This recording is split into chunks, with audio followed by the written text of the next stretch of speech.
First of all, welcome. I'm so glad that all of you were able to be with us tonight. This presentation is part of a series that the synagogue is doing to help people understand and deal with anti-Semitism. And it is being put together by a small task force, which includes Mark Hager, Amy Carden, Elena Werner, Hannah Burnham, myself, and did I leave anyone out? I think that was it. And hopefully a couple of other task force members will be able to come on a little bit later and join us. Slide one, Mark.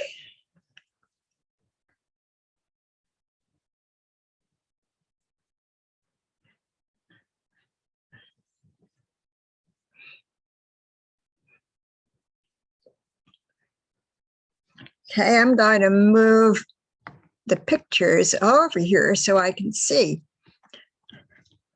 Following an incident at a synagogue in Texas in which the brother of one of our members was involved, it came to our attention at TBA that we need to open dialogue on how to deal with anti-Semitism and its impact on us.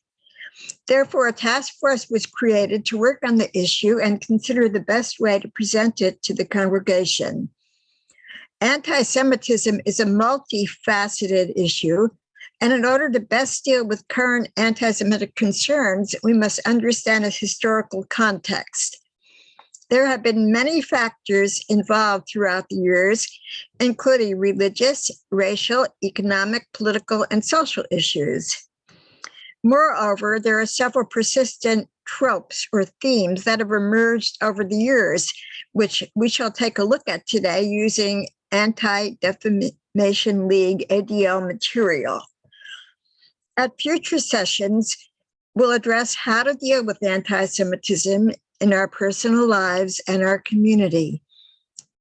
But to deal with it, we need to be able to recognize it, which is one of our goals for this evening.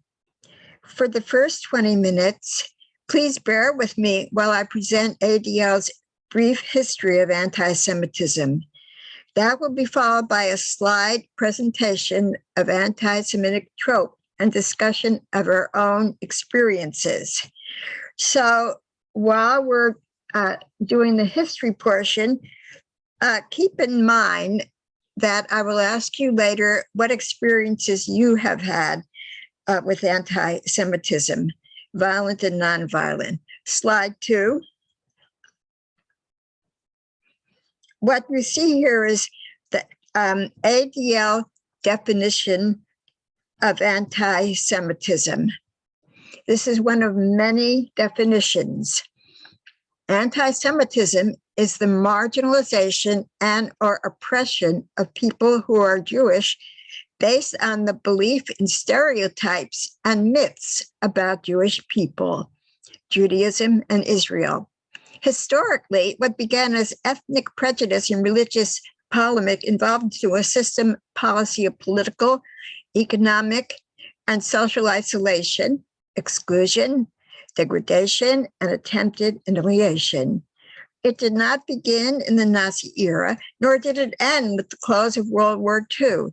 Its continuance over the millennia speaks to the power of scapegoating a group that is defined as the other. Slide 3. Now we get to the informational content. Dory, would you be willing to read the first bullet? Can you see that?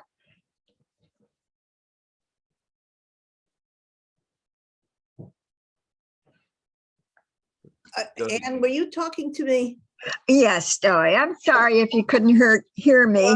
No, the problem was that I got up to get a sweater because I was cold. That was just at the moment. Okay, you'd like me to read the first bullet?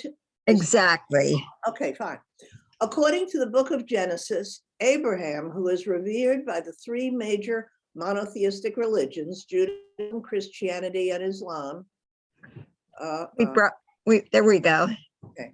led his family to the land of Canaan around 1800 years before the Common Era, where a new nation, the people of Israel, eventually came into being.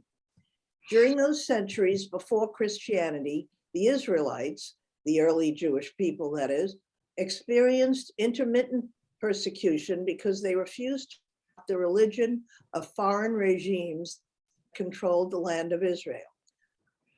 This refusal, refusal to worship idols was seen as stubbornness and as a Jewish trait. Some Greco-Roman writer mocked the Jews because of their strange practices, such as Sabbath observance, dietary regulations, or the faith in an invisible God. But they also critiqued other peoples as well. They generally did not single out the Jews. There were incidents of anti-Jewish violence as well, especially in Egypt, such as the destruction of the Jewish temple at Elephantine around 410 BCE and anti-Jewish riots in Alexandria in 38 CE. It should be noted that the policy of the Roman Empire generally allowed Jews to maintain their religious tradition as a religio licita, or permitted religion. Thank you. Hannah, would you be willing to read the next bullet starting after?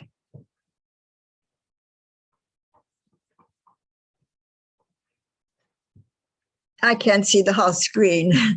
Let's see. There you are. Hannah, you're muted. Okay, I cannot see the whole screen, so somebody else should do the reading. Okay, Rhonda, would you do that?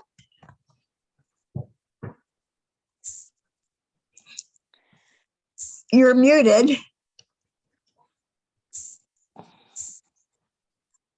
My fault. My computer operated it. Okay, Rhonda. After, yeah. Okay. After the advent of Christianity, a new anti-Judaism evolved. Initially, Christianity was seen as simply another Jewish sect, since Jesus and the disciples were Jewish and preached a form of Judaism. As Christianity developed, it attracted primarily Gentile converts. What began as a form of Judaism eventually became a separate religion. Christianity had to explain how it differed from Judaism, and often did so in the polemical style common in that era. Since both religions based their legitimacy on the Tanakh, Old Testament, Christians sought to establish the validity of their religion by claiming it was a continuation of biblical Israel and had superseded The numbers, they shouldn't be there. Okay, Judaism and the Jews. Oh, was that like a footnote or something? Yeah. Exactly. During the first few hundred years after the crucifixion of Jesus by the Romans, adherents of both Judaism and Christianity coexisted, sometimes peacefully, sometimes with tension, as they sought to practice their faiths in the same lands. Christians viewed the Jewish refusal to accept Jesus as the Messiah as another instance of their stubbornness, and later as a sign of their supposed hatred of Jesus and Christianity. The primary manifestation of this was the idea that the Jews were responsible for the death of Jesus, known as deicide. Jews and Judaism occupied a unique place in the Christian theology and imagination. No other people or tradition posed the same questions or challenges. Initially, Christianity was not recognized as a religio licita, approved religion, by the Roman authorities. Nonetheless, it continued to grow. In the early 4th century, the Emperor Constantine converted to Christianity and began to favor Christianity and remove the legal impediments to its practice. In 380 CE, the Emperor Theodosius I made it the empire's sole authorized religion. This marriage of religion and state power was to have significant consequences for Jews. Next. During the next 3 centuries, 300 to 600 CE, a new pattern of institutionalized discrimination against Jews emerged. Jews were forbidden to marry Christians, were prohibited from holding positions in government, and were prevented from appearing as witnesses against Christians in court, to name but a few examples. As Jews were officially being ostracized, certain bizarre fantasies about Jews arose in Northern Europe that foreshadowed the anti-Semitism of the 20th century. It was alleged that Jews were in league with the devil, had horns and tails, and engaged in ritual murder of Christians, thus reenacting their murder of Jesus. The latter allegation, referred to as blood libel, was devised by Thomas of Monmouth in 1150 to explain the mysterious death of a Christian boy. This theme recurs in English and German myths. In 1095, Pope Urban II made a general appeal to the Christians of Europe to take up the cross and sword and liberate the Holy Land from the Muslims, beginning what was known as the Crusades. The religious fervor that drove men and later even children on the Crusades was to have direct consequences for the Jews. The Crusader army, which more closely resembled a mob, swept through Jewish communities, looting, raping, and massacring Jews as they went. Thus, the pogrom, the organized massacre of a targeted group of people, was born. It should be noted that popes and other church officials opposed violence against the Jews, but were generally unable to control public sentiment. During the middle of the 14th century, the bubonic plague spread throughout Europe, killing an estimated 1/3 of the population. Fear, superstition, and ignorance prompted the need to find someone to blame, and the Jews were a convenient scapegoat because of the myths and stereotypes that were already believed about them. Though Jews were also dying in the plague, they were accused of poisoning wells and spreading the disease. In Germany and Austria, it is estimated that 100,000 Jews were burned alive for this and other false accusations, including using the blood of Christian boys to make Passover matzah and for desecrating the host. Images of Jews in Christian church art murdering Christian children, suckling from the teats of pig, etc., were used to inflame the masses. Martin Luther, the famous theologian of the 16th century Protestant Reformation, wrote a pamphlet in 1545 entitled The Jews and Their Lies, claiming that Jews thirsted for Christian blood and urging the slaying of the Jews. The Nazis reprinted it in 1935. Some scholars feel that these shirtless attacks marked the transition from anti-Judaism, which is attacks motivated because of the Jews' refusal to accept Christianity, to anti-Semitism, which is hatred of Jews as a so-called race that would contaminate the purity of another race. Increasingly, Jews were subjected to political, economic, and social discrimination, resulting in the deprivation of their legal and civil rights. Linda, would you be willing to read the first paragraph? Beginning in the 13th century, Jews were required to wear a distinctive symbol, a badge and/or a pointed hat, so that they could be immediately recognized, an action that was revisited by the Nazis in the 20th century. Since Jews were not allowed to own land, employ Christians, or join guilds, and because the church did not allow Christians to loan money for profit, Jews had few alternatives but to become money lenders. Once they became associated with the forbidden trade of usury, the practice of lending money and the charging high interest, a new set of stereotypes evolved around the Jews as money hungry and greedy. As money lenders, Jews were frequently useful to rulers who used their capital to build cathedrals, outfit armies, and engage in international commerce. As long as the Jews benefited the ruler either through finance or by serving as convenient scapegoats, they were tolerated. When it suited the ruler, they were expelled from England, 1290, France, 1394, Spain, 1492, Warsaw, Sicily, Lithuania, and Portugal, 1483, Brandenburg, 1510, the Papal State stated 1569, Italy and Bavaria, 1593, and elsewhere. In the 16th century, Jews began to be restricted to certain areas of a town or city, which came to be known as the ghettos. After the area in Venice known as the Ghetto Nuova,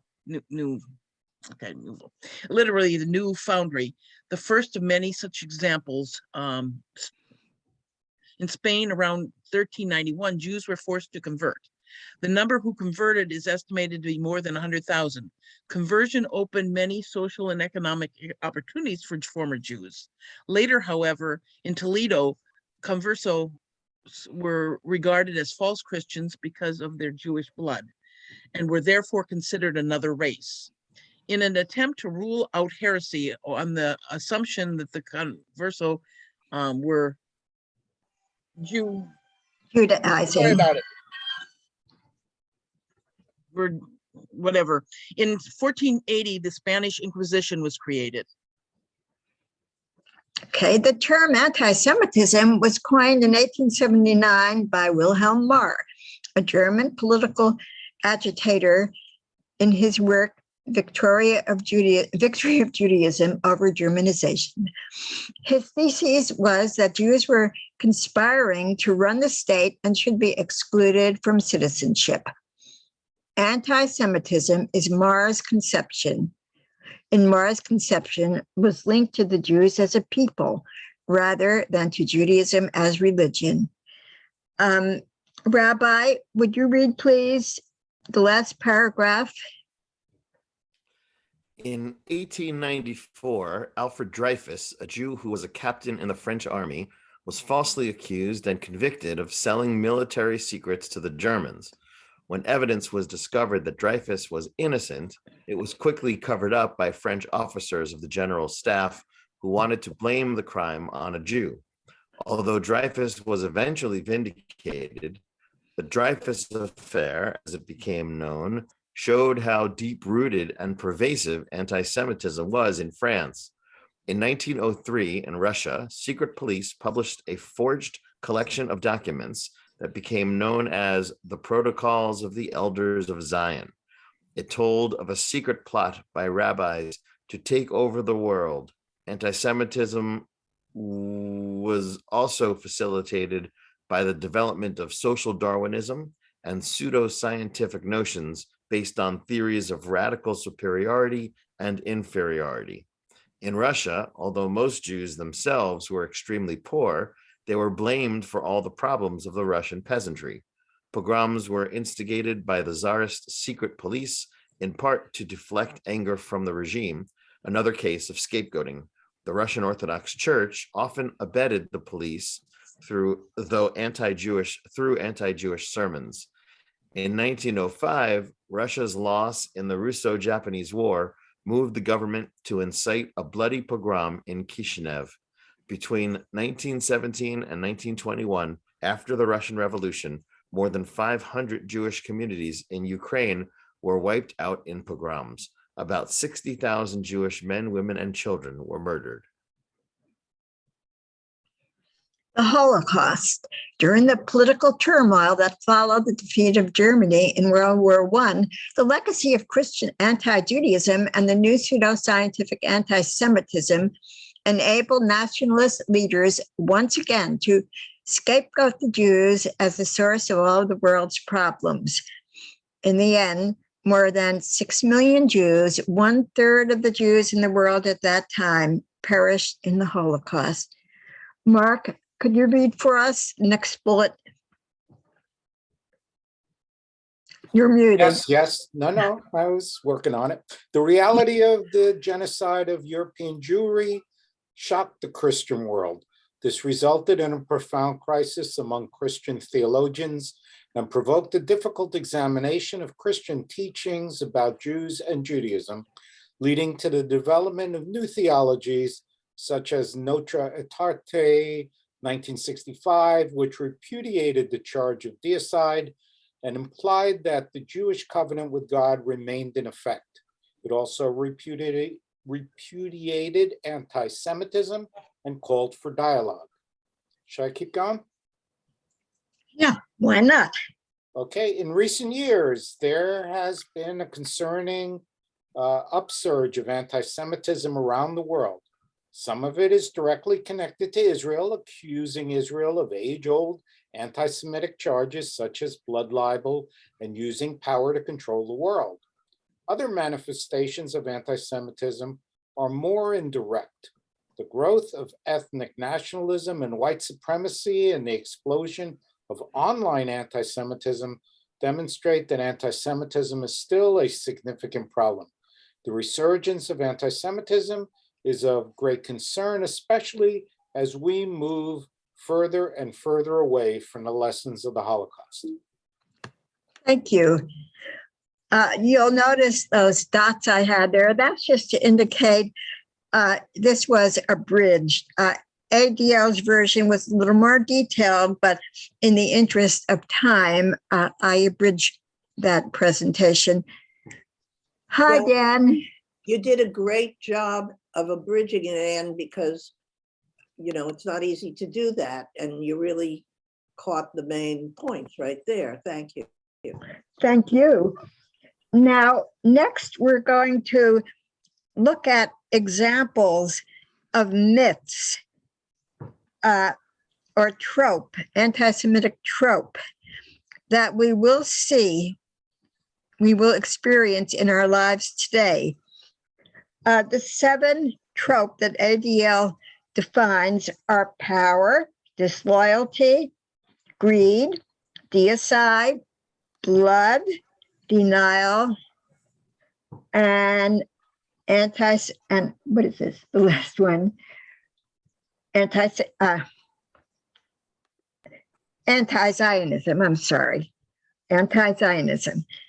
Okay, now as you are listening to these, and we'll do first power, then greed, then blood, I would like you to think of any experience you have had in your own life, current or past, that might fit into one of these categories. And before we do that, I would like to just share a couple of incidents that I myself experienced. Not too long ago, within the last 2 years, a neighbor in my neighborhood said, you know, Ann, a lot of people in this neighborhood don't like having Jews as neighbors. However, I don't mind. I like you. Now, she was not trying to hurt my feelings. No way would she do that. But you can see that she was letting me know there still is anti-Semitism. Okay, another example is a cardiologist who I worked for years back asked me to do some ordering of EKG material, equipment, and so on. And when he looked at my choices and the prices, he said, I'm disappointed in you, Ann. I thought that all of you people were good bargainers, meaning he thought I'd find a lower price. I was also concerned with quality, but I didn't get into an argument with him. Another example, I was working on an interim basis one summer while I was teaching at an educational organization. And when we were down at the candy machine chatting, somebody said to me, you're Jewish, aren't you? And I said, yes. And the next comment was, we once knew someone like you. Someone like you once worked here, and she was nice too. Someone like me, only 2 Jews in the history of that organization. That was their knowledge of Judaism. And then, of course, when I was moonlighting at a emergency veterinary clinic, they put kike all over my timesheet. So I have some instances that have happened to me, and I'd like you to think of incidences that have happened to you. Okay, power.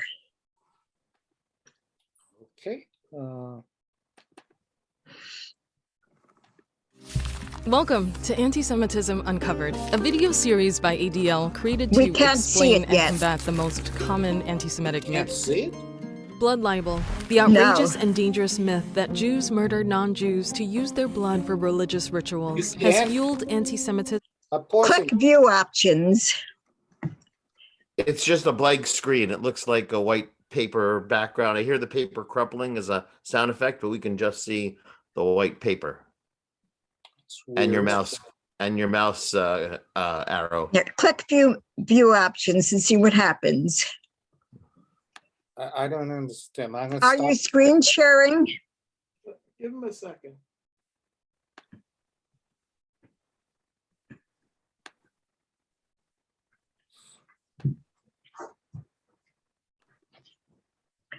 Can you see that? No. Just the white paper, the white background. Now Do you need to put it on application instead of the other alternative? Are you sharing your screen? Yeah. Yes. So why is it? Oh, the screen is shared, but it's just the white. It looks like a white paper in the background, but there's Isn't it no. like the best white paper you've ever seen? It's incredible. It's marbleized. It looks like it would make a great kitchen counter or a backsplash or All something. right, hold on. We're gonna do something different. Hold on. Now, recently they made major changes to Zoom, which is why I've been there we having go. Now trouble we see your whole with it. screen. There. Okay. Welcome to Antisemitism There we Uncovered, go. a video series by ADL created to explain and combat the most common anti-Semitic myths.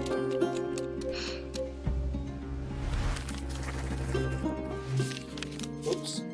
Although Jews account for just 0.2% of the world population, a common anti-Semitic trope is that they dominate and control the world's banks, media, governments, and other institutions to advance their agenda. The notion of Jewish control has been weaponized against Jews for centuries.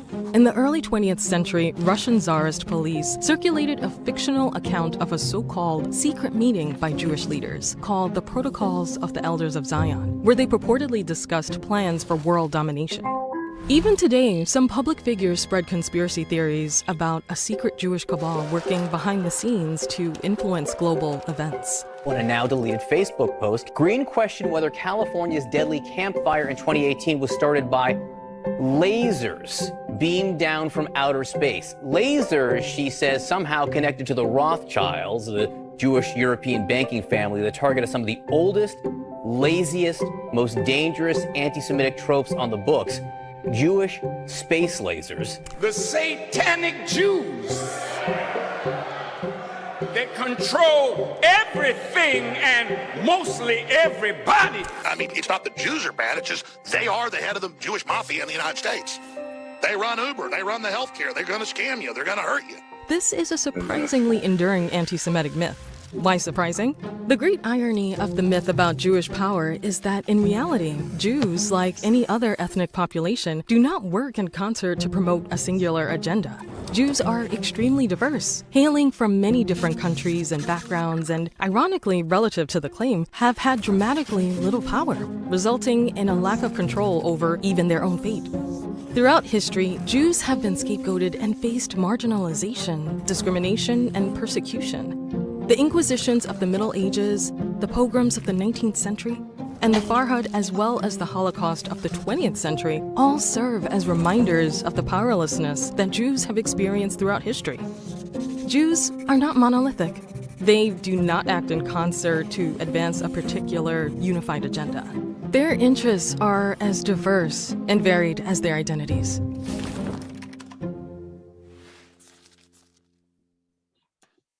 Okay. Now we'll take a look at greed. All right. Great. Okay. Let's see if we can find some greed. Welcome to Antisemitism Uncovered, a video series by ADL created to explain and combat the most common anti-Semitic myths. One of the most prominent and persistent stereotypes about Jews is that they are greedy and avaricious. They are seen both as relentless in the pursuit of wealth and also as stingy misers determined not to let any money slip from their grasp. These myths often imply that Jewish wealth is undeserved, that any wealth acquired by a Jew is from cheating. The truth is that Jews, like all other people in the United States and around the world, exist across a spectrum of socioeconomic status. Some are poor, some are wealthy. It's wrong to assume that any wealth accumulated by Jews signifies Jewish greed, rather than the results of disciplined hard work done. For centuries, dangerous conspiracies have circulated from varying political factions on Jewish control of the economy and economic institutions, perpetuating the idea that Jews are acquisitive, hungry for access to and control of money. Federal Reserve ain't no governmental operation. That's a family of rich Jewish people who print the money. The stereotype of Jewish greed took hold in the Middle Ages. In many European countries, Jews were denied citizenship, and with it the rights of holding a position in government, military, or certain professions, thus relegated by Christian leaders to collecting taxes and rent. This created conflict between Jews and Christians, and resulted in the development of stereotypes and characters such as Shylock, the greedy Jewish moneylender in Shakespeare's The Merchant of Venice. An important part of the Jewish faith is the tradition of tzedakah. This is the spiritual idea of charity and giving, in which Jewish people will donate time, effort, and money to those in need. We must also remember even intended compliments such as Jews are good with money or all Jews are well off contribute to a dangerous stereotype.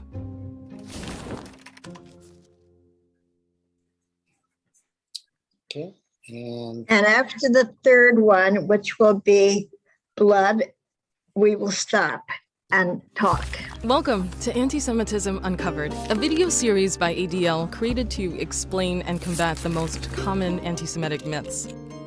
Blood libel, the outrageous and dangerous myth that Jews murder non-Jews to use their blood for religious rituals, has fueled anti-Semitism and violence for centuries. In 1991, a Syrian delegate read charges of blood libel on the floor of the UN Human Rights Commission. The Syrian delegate claimed the book The Matzah of Zion by the Syrian defense minister proved Jews engaged in ritual murder. Anti-Semitic propaganda still spreads claims of Jews drinking blood and eating children. Nazi propagandists spurred fear of Jewish plans for mass murder and blood rituals. Blood libel accusations also incited the 1903 pogrom in Russia and 1946 pogrom in Poland. The myth emerged in the 12th century when Jews were accused of killing Christian children as a perverse reenactment of Jesus' crucifixion. The myth later took on a blood motif, that Jews were killing for Christian blood. This medieval myth was reinforced by the infamous 1840 Damascus blood libel, where a number of Jews were arrested and tortured after the accusation of murdering Father Thomas, a Christian monk, and his servant, for the purpose of using their blood to bake matzah, an event which led to Jews all over the world uniting to bring a voice to the suffering caused from this absurd accusation. The irony of the blood libel myth is that Jewish religious law explicitly forbids the consumption of any blood, human or animal. Several popes have acknowledged that there is no truth to this charge, but it still serves to dehumanize and spur violence against Jews, even to this day.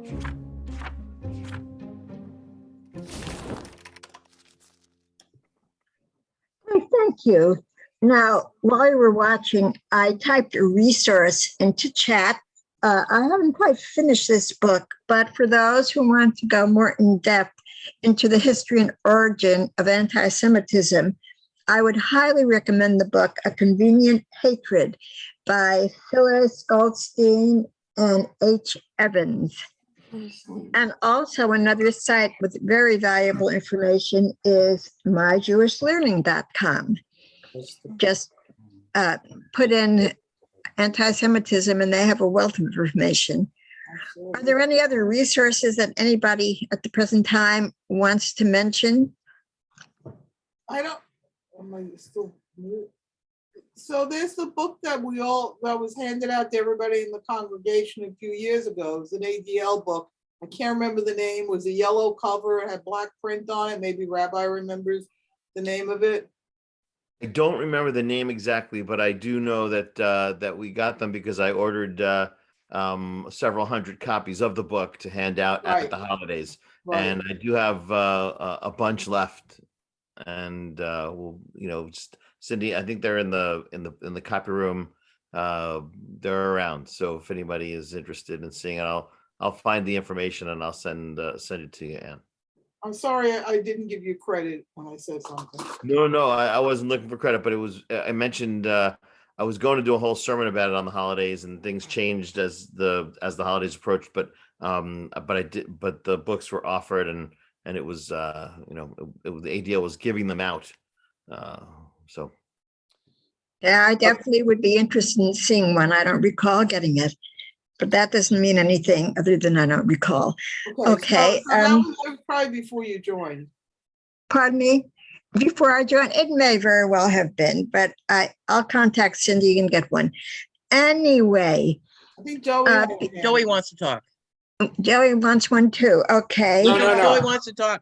Just unmute yourself. Oh, go ahead. Go ahead. Unmute yourself. My method is not working. Okay.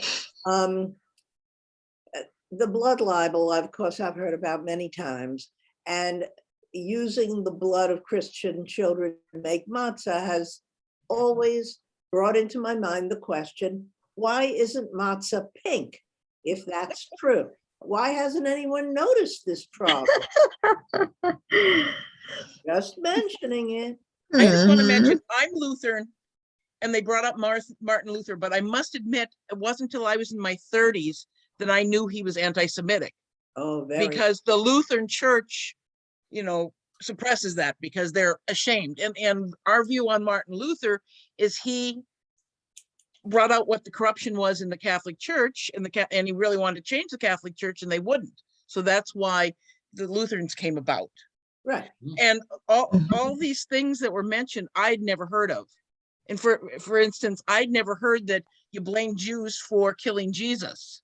You never heard of that? No, because Jesus was Jewish. All his followers were Jewish. It was just one of his disciples turned him in.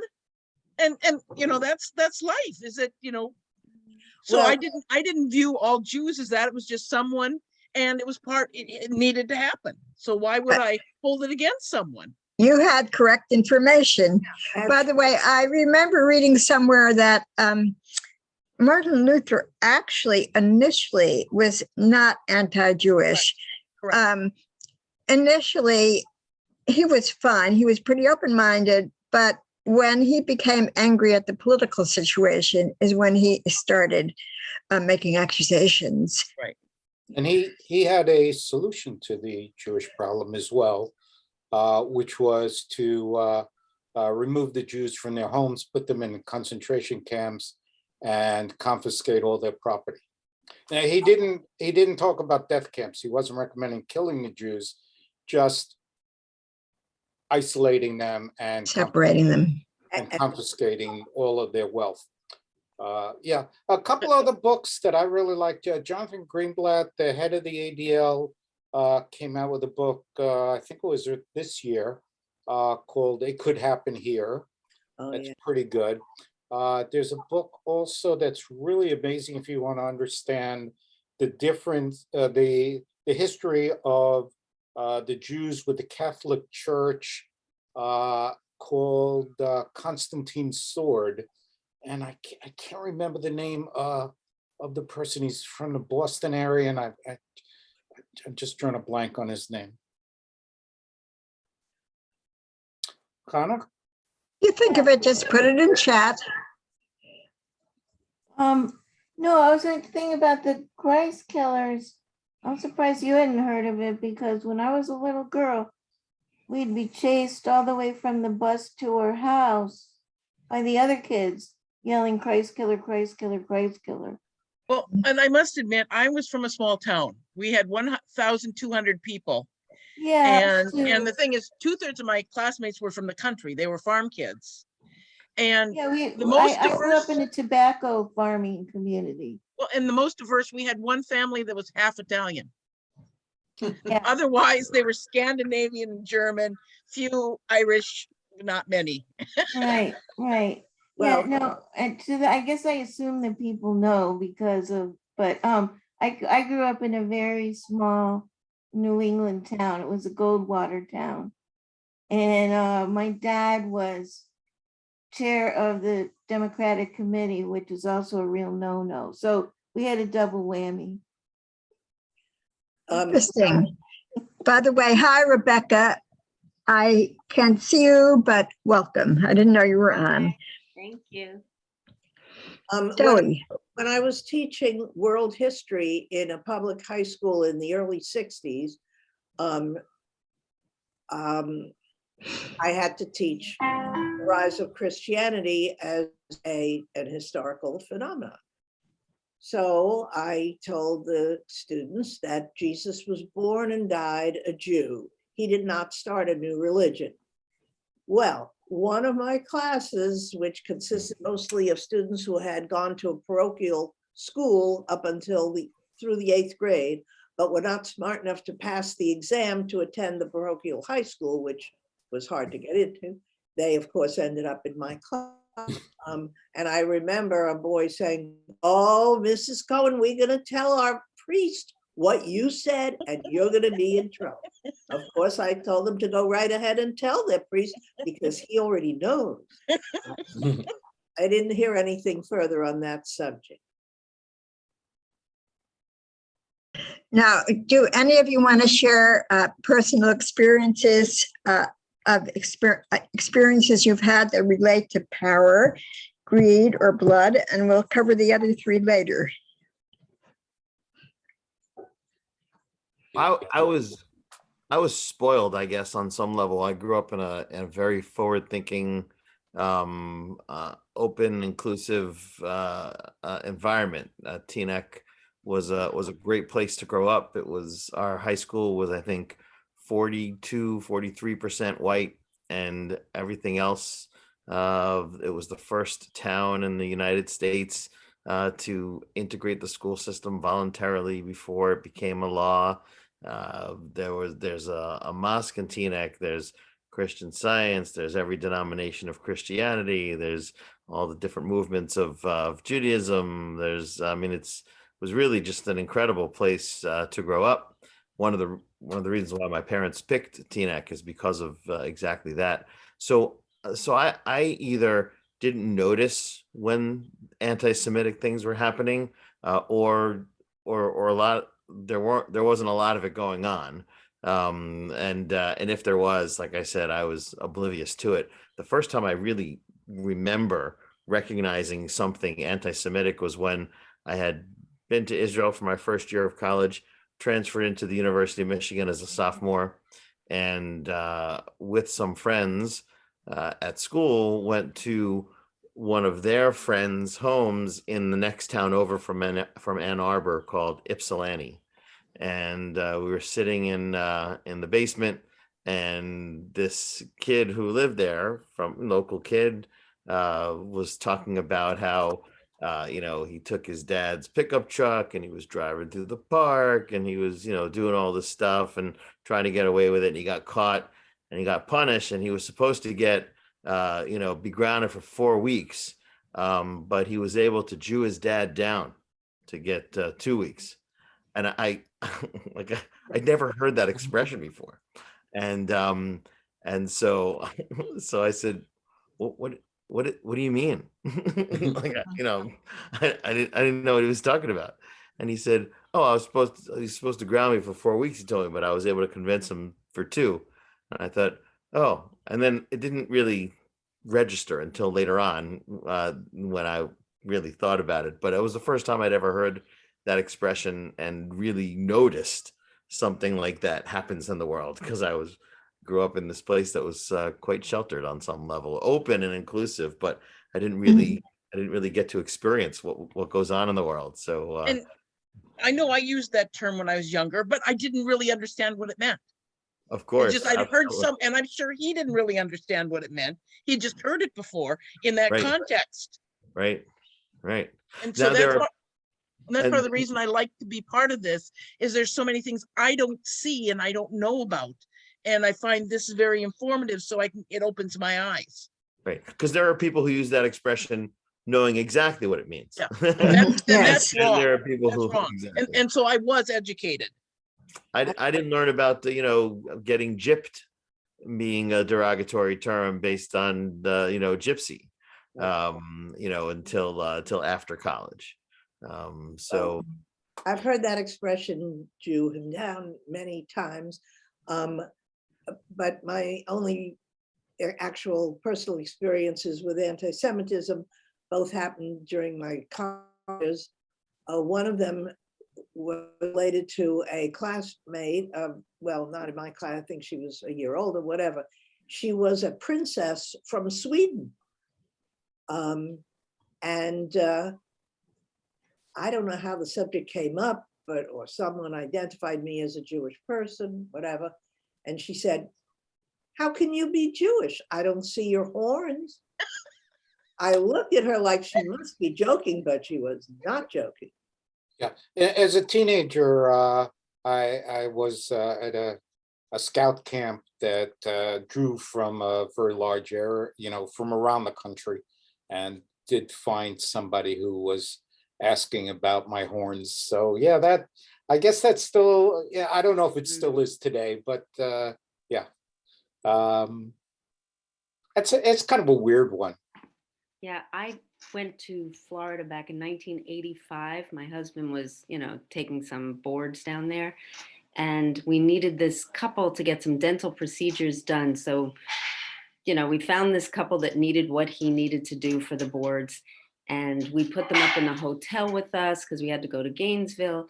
And I guess we're sitting in the pool with them at night, and it came up somehow that I was Jewish.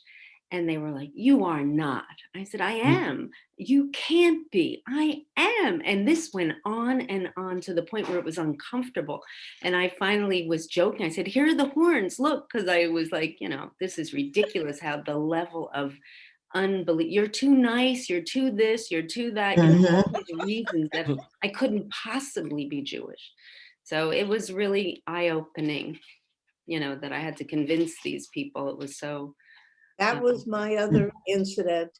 It took place in Munich, Germany, in the summer of 1960. I had signed up for a course for international students on Germany between the wars.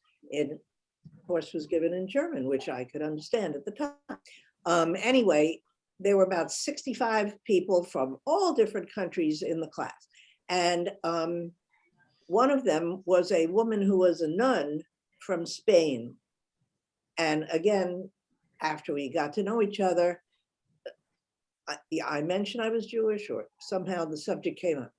And she said something similar to what Rebecca just reported. She said, "You can't be Jewish.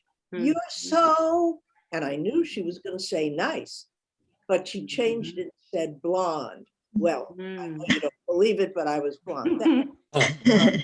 But I always remember that because she assumed that if I was Jewish, I couldn't be so pleasant. On an unrelated note, I used to be blonde also, but that was just for a couple of 6 months when I dyed the whole. Why don't we look now at deicide and then disloyalty? Oh, you want to do a couple more films? Okay. We have time, yeah. Okay. Hold on. I've been asked. Go ahead. I've been asked why Jews don't join the army or make our army a career. That's not true. Not true. But it's part of the disloyalty thing. Oh, I see. Oh, yeah. I see.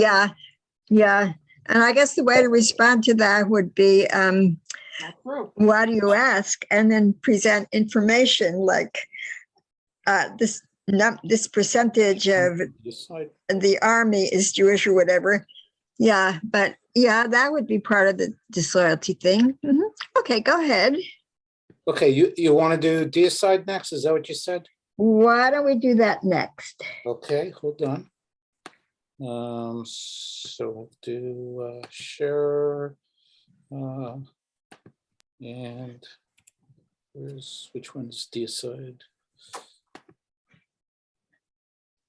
Welcome to Antisemitism Uncovered, a video series by ADL created to explain and combat the most common anti-Semitic myths. Deicide, the myth that the Jewish people are collectively responsible for the murder of Jesus, has been used to justify anti-Semitism for millennia. The myth endures despite being repeatedly debunked by scholars and religious authorities, including the Catholic Church. However, this idea was pushed by the Church for centuries, and then, even after Martin Luther broke with Rome and founded Protestantism, the new church maintained this fiction, and Luther himself was a rabid anti-Semite.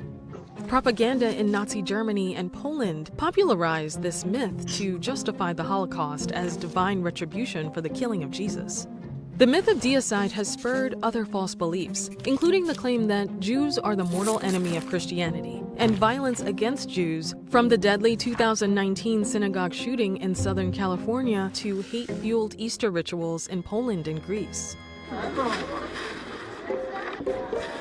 The local people beat the doll, beheaded the doll, and then lit the doll on fire. And the doll had payas, had side locks, and was made to look like a contemporary Hasidic Jew.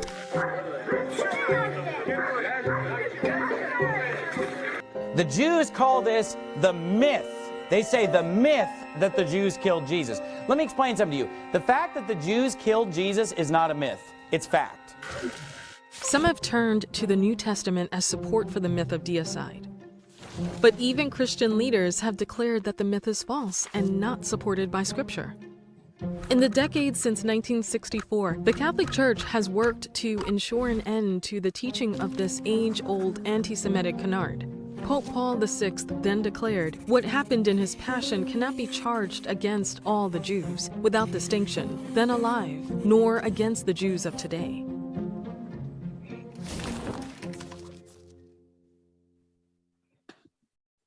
It's kind of a weird form of denial, I think, because none of the Jews at the time were responsible. It was purely a Roman thing.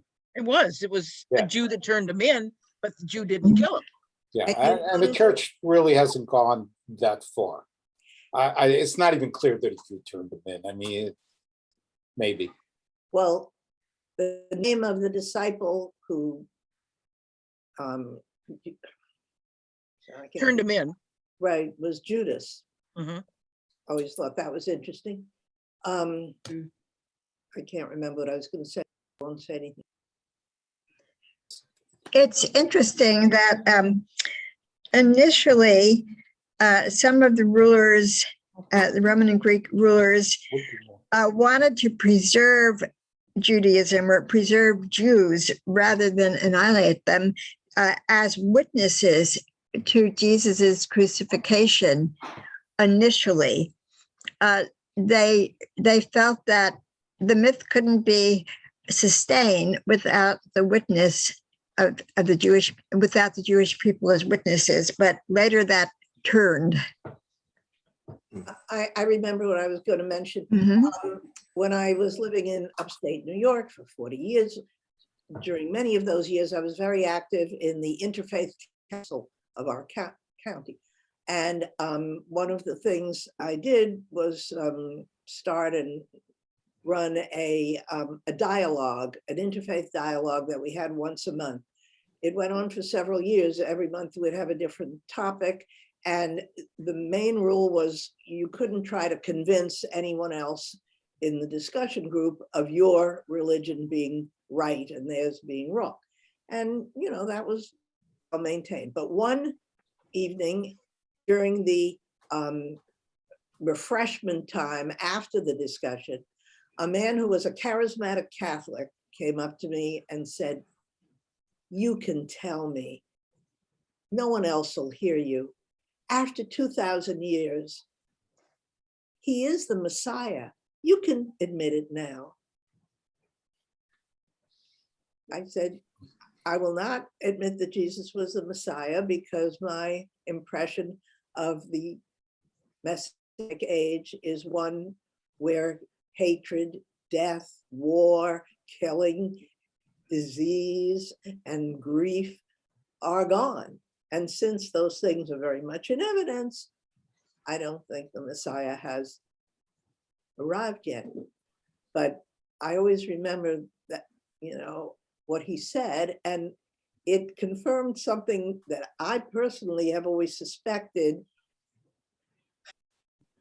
The push to convert Jews to Christianity, Jews more even than other people, although there have been plenty of Christian missionaries in all different parts of the world trying to and succeeding in converting people, is the feeling that if the Jews don't believe that Jesus was the Son of God, maybe he wasn't. In other words, their confidence in their own basic belief in their own religion sometimes seems to me, in the case of some individuals, certainly not all, to depend on it being confirmed by the Jews of all people. Yeah, Thank you, Joey. Thank you. Okay, why don't we do one more? And what did I say that would be Mark? Disloyalty? And Hannah's hand is up. Yeah, I wanted to mention something that a Christian said to me once, which was important, I thought. And he said, after all the horrors of the Holocaust, Jews don't hate individual Germans at all. In fact, some of us have gone back to live there. As compared to Christians who still hate us for supposedly killing Jesus 2,000 years ago. And I had never thought about that, but she said, yeah, Jews don't seem to tend to hate the individuals after there's a conflict. Well, now this was, in the past, I remember many Jewish people telling me they would never visit Germany. They still held the Germans of today, or of that time, which was 30 years ago or more, responsible for the Holocaust. On the other hand, I've been to Germany a number of times because all my ancestors were born there. And in fact, my parents went to Germany with me in 1960. They wanted to show me where the house in which each of them had grown up. They knew that my father's family home had been destroyed during the war, and indeed it had been, and we could see that. But we also knew that my mother's home was still standing. And when I went back in 1997 with my daughter and my nephew, we especially went to the house my mother had grown up in. And it became clear from what we could make out of signs on the walls and posters that it had been taken over by refugees, we thought from the former Yugoslavia, because from what we could tell, the language of the posters was Serbo-Croatian. We may have been wrong since none of us knew Serbo-Croatian, but it was interesting to see that they were living in a cooperative style because the signs were in German, so I could read them, said, this week it's the turn of the such and such family to take out all the garbage, that type of thing. And I remember we called my mother from a phone booth, there were no cell phones then, in the main town square after we had visited the home she grew up in. And we were more excited than she was. She had put that in the past, but she was glad to hear that being used by refugees from another country, since she had been a refugee in New York in 1937. Okay, I just want to interject something. I don't know how many of you were at the town meeting about the billboard sign. Were any of you there? Okay. Did you notice anything there that could implicate seeds of anti-Semitism? I was not there. Hannah? I don't know what this was, but there was a woman sitting next to me who was doing a lot of snickering. Okay. There was some hateful things online, but I didn't hear anything at the meeting. I don't know what the snickering was about. You just know it wasn't a If it had positive anything thing. to do with it being a Jewish congregation or not. Yeah. But it certainly crossed my mind. It's certainly awfully rude behavior. Mhm. Do you want me to show the disloyalty? Yeah, why don't you go ahead and do disloyalty now? Welcome to Antisemitism Uncovered, a video series by ADL created to explain and combat the most common anti-Semitic myths. Anti-Semites frequently suspect Jews of holding allegiance only to fellow Jews, to a Jewish agenda, or to the Jewish state of Israel. Jews are accordingly seen as untrustworthy neighbors and citizens whose loyalties don't align with the country or culture they live in. Throughout history and as recently as this century, Jews have been unfairly accused of disloyalty and blamed for a wide range of social or political problems, such as Germany's loss in World War I. We frequently see Jews in the US and around the world being accused of being more loyal to Israel than to the country where they live. This myth is false.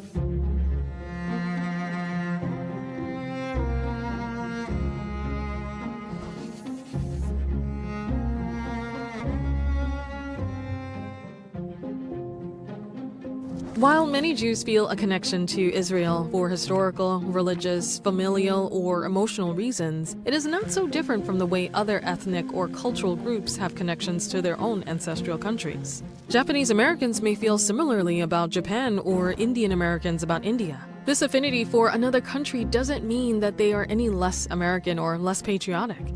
America is a nation comprised of people of many faiths, backgrounds, and nationalities. People can be loyal Americans and still feel emotional attachments to other countries. Any comments on that?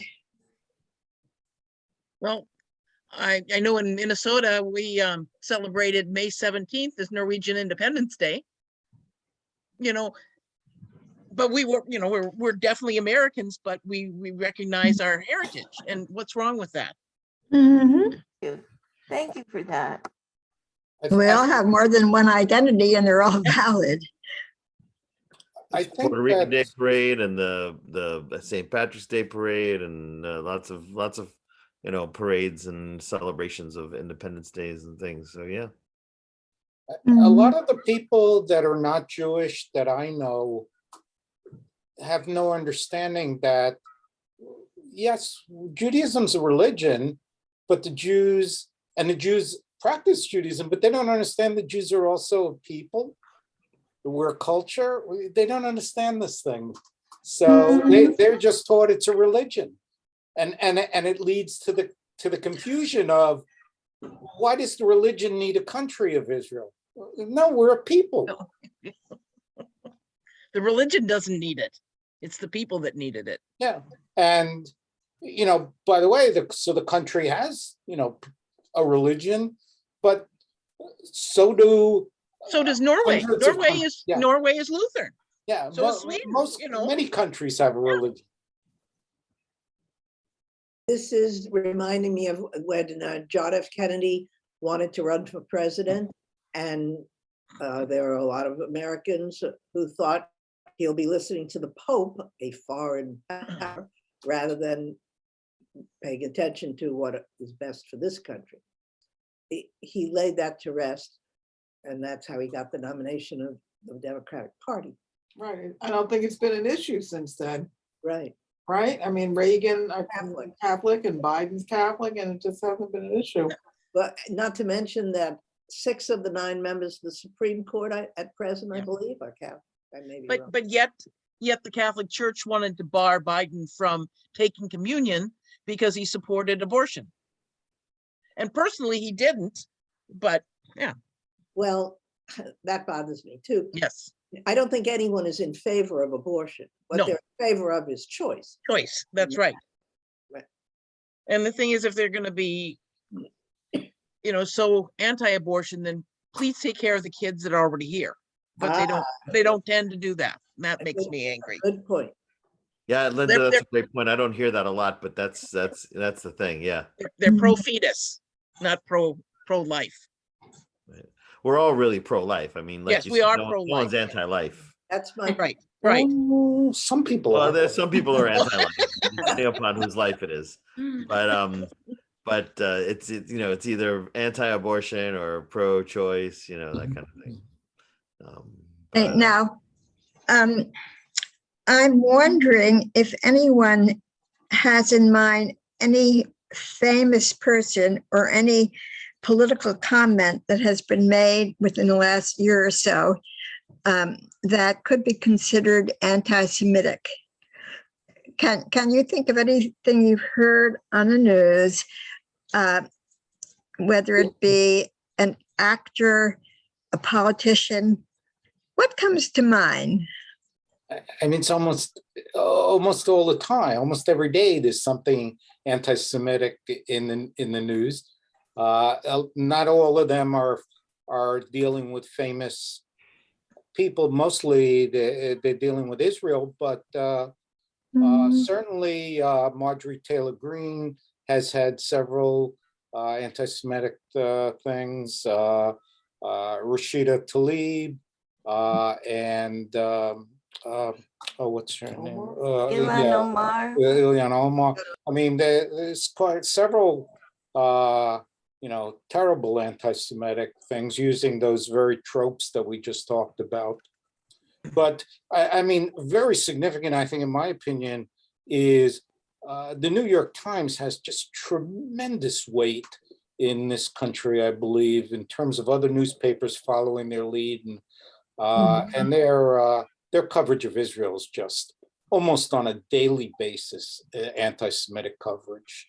I mean, they'll even do things like, terrorist in Israel stab somebody, and then the police kill the terrorist, and the headline will be, police kill Palestinian. It's crazy. On the other hand, the New York Times. Go ahead. Oh, sorry. Joey? The New York Times had an article in the last 2 days, I can't remember which issue it was in, about anti-Semitism and how it's increasing in this country. Well, the New York Times, this is a good one. They even had one that article that in the article said that the Israeli government claimed that Jews have been living in that area for 3,000 years. They claimed that? The government claimed it. It might be true that there were Jews there during the... No way to prove it. And this is Christians that are saying that, This is New York Times. There is a lot of blurring of the difference between anti-Semitism as anti-Jewish and anti-Zionist. A lot of times we think of them as synonymous, but they're not always. People can have one thing in mind that when they make their statements that backs their views. It is possible to be anti-Israel without being anti-Jewish. Anti-Jewish being anti-Jewish can have its origins and feelings about the Jews as a religion, Judaism as a religion, or Judaism as a race, Jewish lineage, which can't be redeemed. If you're Jewish, history has told us there's nothing you can do that's ever going to take that away, no matter how much you assimilate, no matter how nice you are. So there are just many, many facets to this that we didn't have a chance to explore tonight, but hopefully we will in the future. And the book I recommended, I highly recommend if you have questions in your mind about what's going on in the world today regarding feelings and actions toward Jews. And Rabbi, is there anything else you recommend for those who are curious about this? Well, I'll just share a quick story.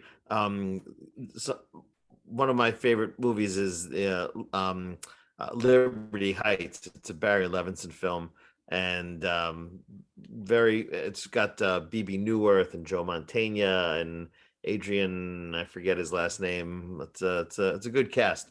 So the movie starts out with some teenage boys. It takes place in the late 50s in outside of DC, and the movie starts out with a couple of teenage boys walking past an outdoor country club, and the sign says, "No Jews, no dogs, no coloreds." And the main character, who's this Jewish teenage boy, says to his friends, "I wish I could have been involved, like listening in on that conversation to arrange the order. Do we really bother them more than the dogs?" So, so my dad was in the army during the Korean War, and he didn't see active duty. He was in the States the whole time, but he was stationed down as an army unit stationed at Fort Eustis in Virginia, which I think is like Navy or Marines or something. It's not Army, but he was the Army unit at this naval base or something like that.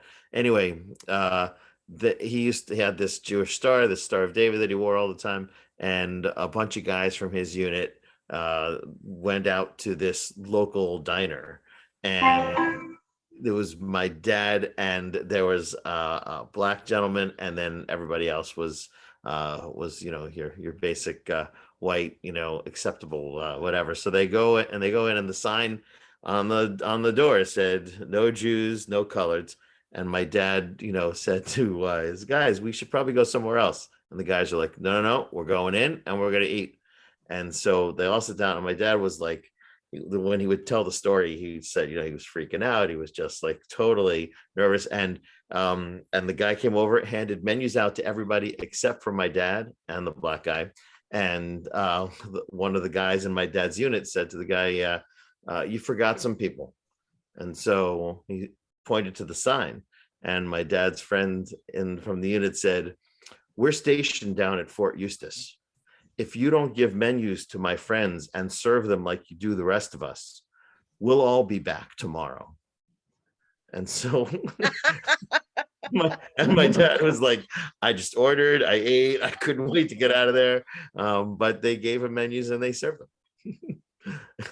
A very good, very accessible book is Deborah Lipstack's book, Antisemitism Here and Now. Yes. I mean, it's not a scholarly kind of book, and anybody can read it and learn something from it. Yeah. And the cost is quite reasonable. I checked it out on Amazon. That's a worthwhile read as well. Yes. I love the story the rabbi just told, because it tells us something so good about Americans. It's so beautiful. I mean, obviously, your father was very nervous. I would have been too. And there were many bad things about the story. But the main thing about the story was the solidarity of the group of friends. Absolutely. Because there were many reactions that the friends could have had, like, you can all imagine, but the reaction they did have was the very best one. Yeah. I'd like to tell you something very positive about our sister church, CBC. And that has to do with, before COVID, our Thanksgiving joint service. And it was just after the Pittsburgh bombing. And so we had just instituted the new safety measures. One of them being, when people came in, they were maybe questioned or asked for IDs. So that Sunday, I was at church. I went to the church because the church has a number of African-American members. And I didn't want anybody to feel they were being, selected out or for being Black. And that's what it was all about. So when we had our concerns part, and I got up and I mentioned at the service, and I said, and I talked about the special things that we had in place to protect everybody. So I didn't want anybody to feel that they were being, I forgot the word, when Singled out, or it's like when they profiled. Mm-hmm. Anybody to feel profiled. And we had people were listening. And then we had this really big turnout from CBC on that. And I promised them that I would be at the door because I know them. We had a big turnout. And as people were coming in, they say to me, well, you know me, but I'm such and such. And they were joking and coming in. And I felt, and I knew for sure that in certain cases, it was an expression of solidarity that they were doing that. Definitely. Now, in the future, this task force plans tentatively, we have to see how things go, on having the speaker from ADL address the issue of how to address anti-Semitism, how to speak within the community, within the larger community about it, what to do when you're confronted with an issue, and so on. And it is the intent of the task force to reach out to the broader community, the non-Jewish community, and develop constructive relationships so that we know we have friends if we need them, and so that people who may have misunderstandings about Judaism can see it from a different point of view. So we do have future programs planned, and I hope you'll all be there. It's more than that, and I've noticed I get really sick and tired of speaking out for myself, and I usually have a bad reaction to it. You know, it's those Jews complaining again. And I noticed recently on television, there have been some non-Jews who have done some programming or sponsored programming or gotten up to speak about anti-Semitism. And I think it makes a big difference when it comes from a Jewish person.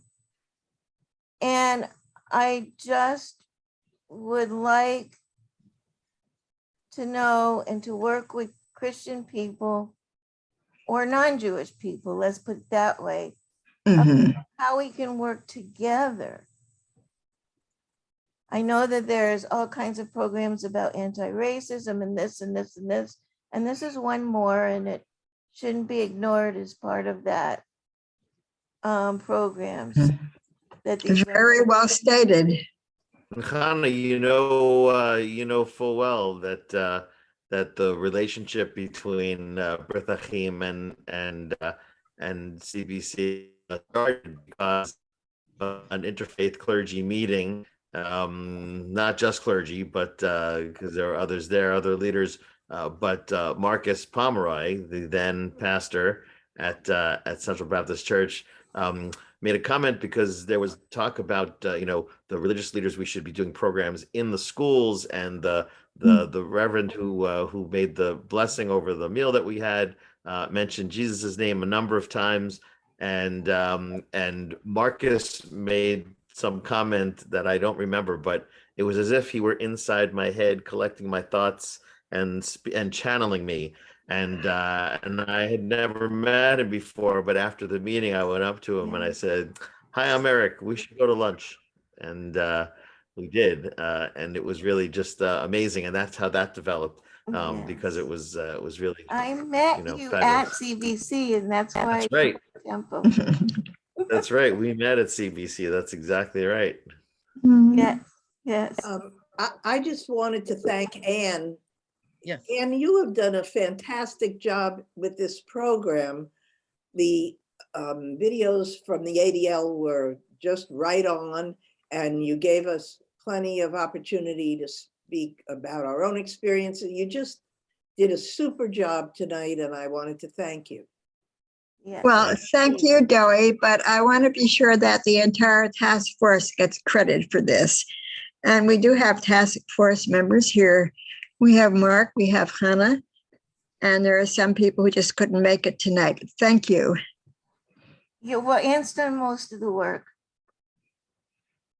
With a lot of inspiration and a lot of help, Hannah.